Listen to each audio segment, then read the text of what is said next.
بسم اللہ الرحمن الرحیم۔ السلام علیکم ورحمۃ اللہ وبرکاتہ۔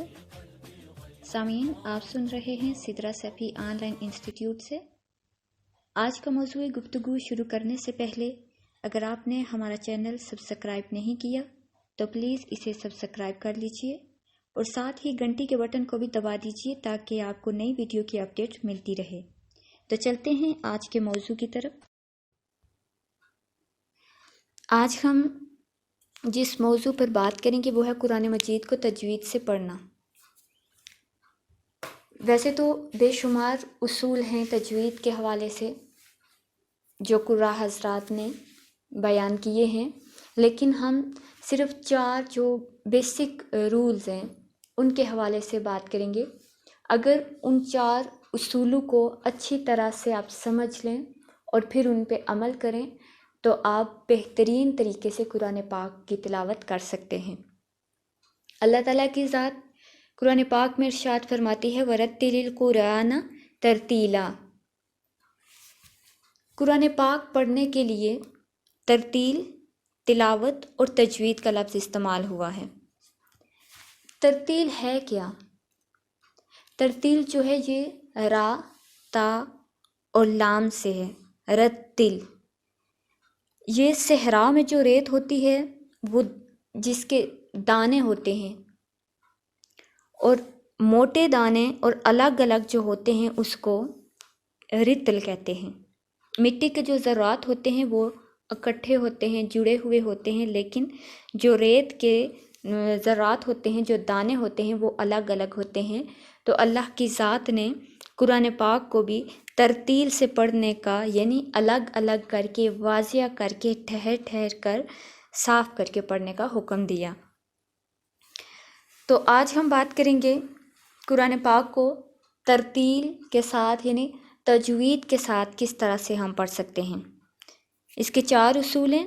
آج اصول نمبر 1 پہ بات کریں گے۔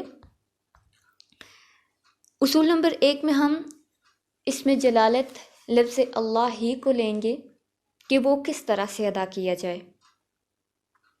لفظ اللہ کو جب ہم پڑھیں، جہاں بھی ہم لفظ اللہ دیکھیں تو ہمیں سب سے پہلے یہ دیکھنا ہوگا کہ لفظ اللہ سے پہلے جو حرف ہے اس کی کیا حالت ہے۔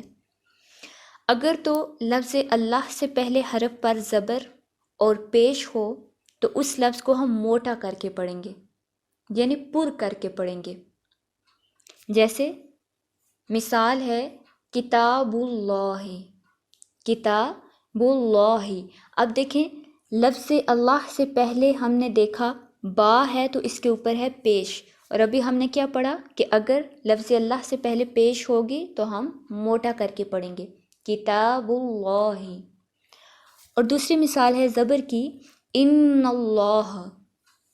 اب دیکھیں ان اللہ، لفظ اللہ سے پہلے زبر ہے تو ہم نے کیا پڑھا کہ اگر لفظ اللہ سے پہلے حرف پر زبر ہو تو تب بھی ہم نے اس میں اللہ کو موٹا کر کے پڑھنا ہے، ان اللہ۔ اور اگر لفظ اللہ سے پہلے والا جو حرف ہے اس کے نیچے زیر ہو تو پھر ہم اس میں جلالت لفظ اللہ کو باریک کر کے پڑھیں گے۔ جیسے بسم اللہ، بسم اللہ۔ اب ہم اگر اسے پڑھتے ہیں بسم اللہ تو یہ غلط ہو جائے گا۔ ہم نے اسے پڑھنا ہے بسم اللہ الرحمن الرحیم۔ اور اسی طرح تعوذ میں بھی آتا ہے اعوذ باللہ من الشیطان الرجیم۔ اب ہم اگر پڑھتے ہیں اعوذ باللہ تو یہ غلط ہو جاتا ہے۔